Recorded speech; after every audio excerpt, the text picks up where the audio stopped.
नमः शिवाय। ओम नमः शिवाय। ओम नमः शिवाय। ओम नमो भगवते वासुदेवाय। ओम देवकी सुत गोविंद वासुदेव जगतपते देहि में तनियम कृष्ण त्वाम अहम शरणम गतः। अथ श्रीमद् वाल्मीकि रामायण प्रथम खंड द्वितीय सोपान अयोध्या कांड एक षष्टितमः सर्गः। कौसल्या का विलाप पूर्वक राजा दशरथ को उपालंभ देना। ओम नमः शिवाय। ओम नमः शिवाय। ओम नमः शिवाय। ओम नमो भगवते वासुदेवाय। ओम देवकी सुत गोविंद वासुदेव जगतपति देहि में तनियम कृष्ण त्वाम अहम शरणम गतः। वनं गते धर्मरते रामे रमवतां वरे कौसल्या रुदती चार्ता भर्तारमिदं ब्रवीतो यद्यपि त्रिषु लोकेषु प्रथितं ते महदयशः सानुक्रोशो वदान्यश्च प्रियवादी च राघवः कथं नरवरश्रेष्ठो पुत्रौ तौ सह सीतया दुःखितौ सुखसंवृद्धौ वने दुःखं सहिष्यतः सा नूनं तरुणी श्यामा सुकुमारी सुखोचिता कथमुष्णं च शीतं च मैथिली विसहिष्यति भुक्त्वा सनं विशालाक्षी सूपदंसान्वितं शुभम् भुक्त्वासनं विशालाक्षी सूपदंसान्वितं शुभं वन्यं नैवार्यमाहारं कथं शीतोपभोक्ष्यति गीतवादित्र निर्घोषं श्रुत्वा शुभसमन्विता कथं क्रव्याद हिंसानां कथं क्रव्याद सिंहानां शब्दं श्रोष्यत्यशोभनम् गीतवादित्र निर्घोषं श्रुत्वा शुभसमन्विता कथं क्रव्याद सिंहानां शब्दं श्रोष्यत्यशोभनम् महेन्द्र ध्वज संकाशः क्वानुशेते महाभुजः अभुजं परीघ संकाशो मुपाधाय महाबलः पद्मवर्णं सुकेशान्तं पद्मनिश्वासमुत्तमं कदा द्रक्ष्यामि रामस्य वदनं पुष्करे क्षणम्। ओम नमः शिवाय। वज्रसारमयं नूनं हृदयं मे न संशयः अपश्यन्त्यानातं यद् वै फलतीदं सहस्रधा यतत्वया करुणं कर्म अव्यपोह्य मम बान्धवाः निरस्ताः परिधावन्ति सुखारः कृपिणा वने यदि पंचदशे वर्षे राघवः पुनरेष्यति और जह्याद राज्यं चाकोशं च भरतो नोपलक्ष्यति भूजयन्ति किल श्राद्धे केचिद् स्वानेव बन्धवानो ततः पश्चात् समीक्षन्ते कृतकार्यादुजोत्तमानो तत्र ते गुणवन्तश्च विद्वांसश्च दुजातयः नापश्यत ते भी मन्यन्ते सुधामपि सुरूपमां ब्राह्मणेष्वपि वृत्तेषु भुक्तशेषं दुजोत्तमाः नभ्युपेतु मलं प्राज्ञाः शृङ्गच्छेदमिवर्षभाः एवं कनीयसा भ्रात्रा भुक्तं राज्यं विशाम्पते भ्राता ज्येष्ठो वरिष्ठश्च किमर्थं नावमन्यते नापरेणाहृतं भक्ष्यं व्याघ्रः खादितुमिच्छति एवमेव नरव्याघ्रः परलीढं नामंस्यते। ओम नमः शिवाय। हविराज्यं पुरोडासः कुशायूपाश्च खादिराः नैतानि यातयामानि कुर्वन्ति पुनरध्वरे तथा ह्यात्तमिदं राज्यं ह्यतसारां सुखा तथा ह्यात्तमिदं राज्यं हृतसारां सुरामिव नाभिमन्तु मलं रामो नष्टसोमोमिवाध्वरम् नैवं विधमसत्कारं राघवो मर्शयिष्यति बलवानिव शार्दूलो बालधेराभिमर्शनं नैतस्य सहिता लोका भयं कुर्युर्महामृधे अधर्मं तु हि धर्मात्मा लोकं धर्मेण योजयेत् ननवसौ कांचनैर्वाणैर्महावीर्यो महाभुजः युगान्तो इव भूतानि सागरानपि निर्दहेत सातादृशः सिंहबलो वृषभाक्षो नरर्षभः स्वयमेव हता पित्रा जलजेनात्मजो यथा। ओम नमः शिवाय, ओम नमः शिवाय, ओम नमः शिवाय। ओम नमो भगवते वासुदेवाय। ओम देवकी सुत गोविंद वासुदेव जगतपते देहि मे तन्यं कृष्ण त्वाम अहम शरणं गतः। द्विजाति चरितो धर्मः शास्त्रे दृष्टः सनातन यदि ते धर्म निरते त्वया पुत्रे विवासिते। गतिरेका पतिर्नार्या द्वितीया गतिरात्मजः तृतीया ज्ञातयो राजश्चतुर्थी नैव विद्यते। तत्र त्वं मम नैवासि रामश्च वनमाहितः और न वनं गन्तुमिच्छामि सर्वथा हता त्वया। हतं त्वया राष्ट्रमिदं स्वराज्यं हतास्मि सर्वा सह मन्त्रिभिश्च।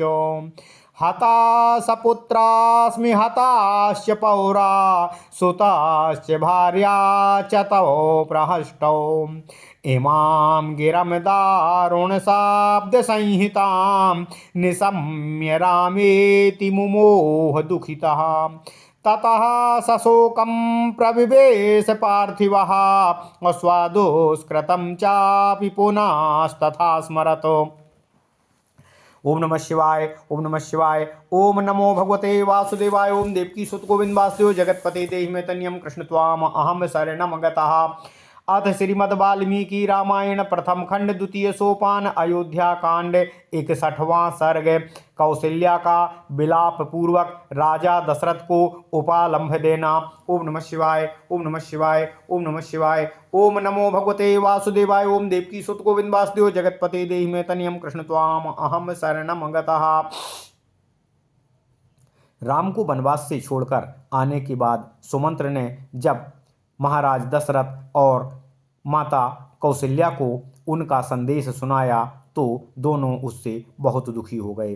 राजा यह सुनकर मूर्छित हो गए और माता कौशल्या सुमंत्र से संबोधित करते हुए राजा से इस प्रकार कहने लगीं, हे महाराज, प्रजाजनों को आनंद प्रदान करने वाले पुरुषों में श्रेष्ठ धर्मपरायण श्री राम के वन में चले जाने पर आर्त होकर रोती हुई कौशल्या ने अपने पति से इस प्रकार कहा, हे महाराज, यद्यपि तीनों लोकों में आपका महान यश फैला हुआ है, सब लोग यही जानते हैं कि रघुकुल नरेश दशरथ बड़े ही दयालु, बड़े ही उदार और बहुत ही प्रिय वचन बोलने वाले हैं।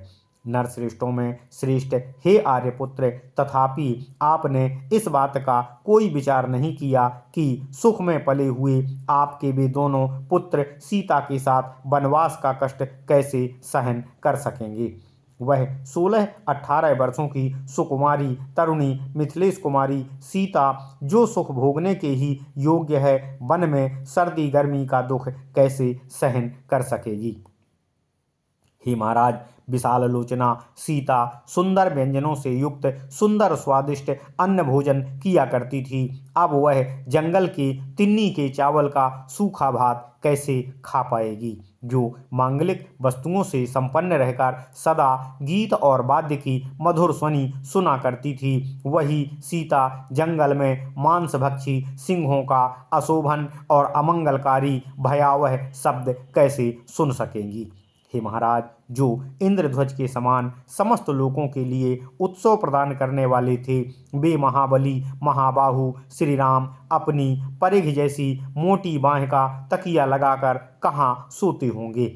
हे महाराज, जिनकी कांति कमल के समान है, जिसके ऊपर सुंदर केश शोभा पाते हैं, जिनकी प्रत्येक सांस से कमल की सी सुगंध आती है तथा जिसमें विकसित कमल के सदृश सुंदर नेत्र हैं और सुशोभित होते हैं, वे श्री राम के उस मनोहर मुख को मैं कब देख सकूंगी। मेरा हृदय निश्चय ही लोहे का बना हुआ है, इसमें कोई संशय नहीं है, क्योंकि श्री राम को ना देखने पर भी मेरे इस हृदय के सहस्त्रों टुकड़े नहीं हो रहे हैं। हे महाराज, आपने यह बड़ा ही निर्दयतापूर्वक कर्म किया है कि बिना कुछ सोचे और विचारे मेरे बांधवों अर्थात कैकेयी के कहने से उन्हें वन के लिए निकाल दिया है, जिसके कारण वे सुख भोगने के योग्य होने पर भी दीन होकर वन में यहाँ वहाँ भटक रहे होंगे। यदि 15वें वर्ष में श्री रामचंद्र पुनः वन से लौटे तो भरत उनके लिए राज्य और खजाना छोड़ देंगे, ऐसी संभावना मुझे दिखाई नहीं देती है। कहते हैं कुछ लोग श्राद्ध में पहले अपने बांधवों अर्थात दौहित्र आदि को ही भोजन करा देते हैं, उसके बाद कृतकृत्य होकर निमंत्रित श्रेष्ठ ब्राह्मणों की ओर ध्यान देते हैं, परंतु वहाँ जो गुणवान एवं विद्वान देवतुल्य उत्तम ब्राह्मण होते हैं वे पीछे अमृत भी परोसा गया हो तो उसे स्वीकार नहीं करते। यद्यपि पहली पंक्ति में भी ब्राह्मण ही भोजन करके उठे होते हैं, तथापि जो श्रेष्ठ और विद्वान ब्राह्मण हैं वे अपमान के भय से उस भुक्त शेष अन्न को उसी तरह ग्रहण नहीं करते जैसे अच्छे बैल अपने सींग कटाने को जल्दी तैयार नहीं होते। हे महाराज, इसी प्रकार ज्येष्ठ और श्रेष्ठ भ्राता अपने छोटे भाई के भोगे हुए राज्य को कैसे ग्रहण करेंगे? वे उसका तिरस्कार अर्थात त्याग क्यों नहीं कर देंगे? जैसे बाघ, गीदड़ आदि दूसरे जंतुओं के लाए या खाए हुए भक्ष्य पदार्थ अर्थात शिकार को नहीं खाना चाहता है, उसी प्रकार हे पुरुष सिंह, श्री राम दूसरों के चाटे और भोगे हुए राज्य भोग को कैसे स्वीकार करेंगे? हविष्य, घृत, पुरोडास, कुश और खादिर अर्थात खैर ये हविष्य, घृत, पुरोडास, कुश और खादिर अर्थात खैर के यूप ये एक यज्ञ के उपभोग में आ जाने पर यातयाम अर्थात उपभुक्त हो जाते हैं, इसलिए विद्वान इनका फिर दूसरी बार या दूसरे यज्ञ में उपयोग नहीं करते हैं। इसी प्रकार निहसार, सुरा, भुक्तावशिष्ट यज्ञ संबंधी सोमरस की भांति इस भोगे हुए राज्य को श्री राम कैसे ग्रहण करेंगे? जैसे बलवान शेर किसी के द्वारा अपनी पूंछ का पकड़ा जाना नहीं सहन करता है, उसी प्रकार श्री राम ऐसे अपमान को कैसे सहन कर सकेंगे? समस्त लोग एक साथ होकर यदि महासमर में आ जाए तो भी वे श्री रामचंद्र के मन में भय उत्पन्न नहीं कर सकते, तथापि इस तरह राज्य लेने में अधर्म मानकर उन्होंने इस पर अधिकार नहीं किया। जो धर्मात्मा समस्त जगत को धर्म में लगाते हैं वे स्वयं इस प्रकार का अधर्म कैसे कर सकते हैं? हे महाराज, वे महापराक्रमी महाबाहु श्री राम अपने सुवर्ण भूषित बाणों द्वारा सारे समुद्र को भी उसी प्रकार दग्ध कर सकते हैं जैसे संवर्तक अग्निदेव प्रलय काल में संपूर्ण प्राणियों को भस्म कर डालते हैं। सिंह के समान बल और बैल के समान बड़े बड़े नेत्र वाला वैसा नरश्रेष्ठ वीरपुत्र स्वयं अपने पिता के ही हाथों द्वारा मारा गया, अर्थात पिता ही के द्वारा अन्याय से ग्रसित हो राज्य से वंचित कर दिया गया। ठीक उसी तरह जैसे मत्स्य का बच्चा अपने पिता मत्स्य के द्वारा ही खा लिया जाता है। ओम नमः शिवाय, ओम नमः शिवाय। माता कौशल्या कहती हैं, हे महाराज, हे राजन, हे दशरथ जी, आपके द्वारा धर्मपरायण पुत्र को देश निकाला दे दिया गया, अतः अब प्रश्न यह है कि सनातन ऋषियों ने वेद में जिसका साक्षात्कार किया है वह श्रेष्ठ द्विज जिसे अपने आचरण में लाए वह धर्म आपकी दृष्टि में सत्य है या नहीं? हे राजन, नारी के लिए एकमात्र सहारा उसका पति है, उसका पुत्र दूसरा सहारा है तथा तीसरा सहारा उसके पिता, भाई आदि बंधु बांधव होते हैं। चौथा स्त्री का कोई सहारा नहीं होता है। इन सहारों में से आप तो मेरे हैं ही नहीं, क्योंकि आप सौतन कैकेयी के अधीन हो चुके हैं। दूसरा सहारा मेरा पुत्र श्री राम था, जिसे आपने वन में भेज दिया है, और बंधु बांधव इतनी दूर हैं कि अब वह मेरी सहायता के लिए उपलब्ध भी नहीं हो सकते हैं। अतः अब मेरा तीसरा सहारा भी नहीं रहा।